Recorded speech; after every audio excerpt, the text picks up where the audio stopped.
sa pamamagitan. Then pagkatapos ng mga committees, mga kapatid na po, from Northern, Western, Eastern, Southern Leyte, 4, 3, 2, 1. Teatrolan magawas ha, teatrolanin magawas para mag-form lahira, para maupay ha video.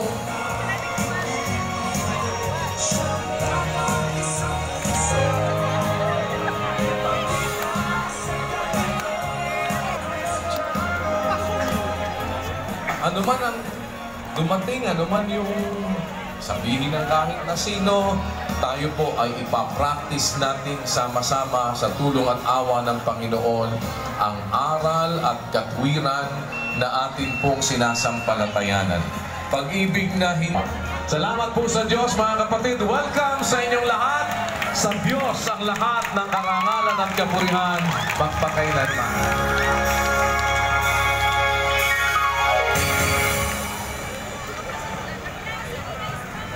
Sige, Magandang umaga din po sa iyong Brotmon at hello po sa ating mga kapatid. Magandang araw po sa inyong lahat. Salamat po sa Diyos sa mabuting pagkakataon muli na tayo po ay napagkalooban ng siyempre buhay makagawa ng mabuti sa ating kapwa. At ito pong ating ginagawa na pagtitipon po ngayon ay bahagi na rin po ito ng ating pong paghahanda para po sa nalalapit na SPBB, which is bukas na po yan. Kaya advance happy SPBB po sa inyong lahat, mga kapatid. Tama ka dyan. At medyo special talaga itong araw na ito dahil kung dati ay... Sige po, after po ang choir ay mga kapatid po ha. Ayan o, ang haba ng pila nila, Brad. Sige, pagkatapos sa Southern pumila sila at sumasakit talaga na namang ang ganda. 3 and 1. Tulo po, tulo ka linya inon, tulo ka linya. Tema din yung kanila. Tulo ka linya. May nagkakamera ba in front? May nagkakamera. Sige, salamat sa Diyos. Good. Anong kanilang mga kasuotan? Talaga nga ng mga akma doon sa kanilang lugar. Diba? O ayan, di gagawin sila. Ano ba ito? Ayun. Ayan po yung... Kaya yung culture, pati yung ibang Teatro, mga...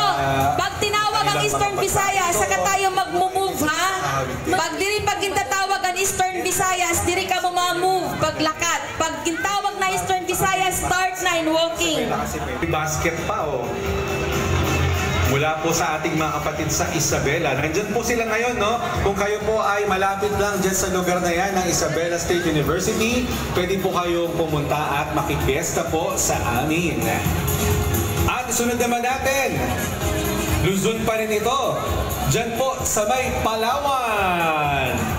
Sila ngayon po ay nasa may area po ng Palawan. Natin na nandyan din. Kamusta po kayo? Salamat sa Diyos at hindi umuulan. Kasi kanina dito po sa Apalit, maulan po kanina Yes umaga. po, pati rin po sa Bulacan, maulan din po. At salamat po sa Diyos. Alam mo yung Toledo City, medyo malalayo yun sa Cebu City Mga 1.5 hour yung biyahe. Maganda yung kanilang venue din. Maulan ho ba dyan ngayon sa Toledo City? Yan po yung ating mga kapatid dyan. Kaway-kaway nga, naririnig ba nila tayo? Pwede ho ba kayong kumaway? Ayun, kumakaway sila. Yan,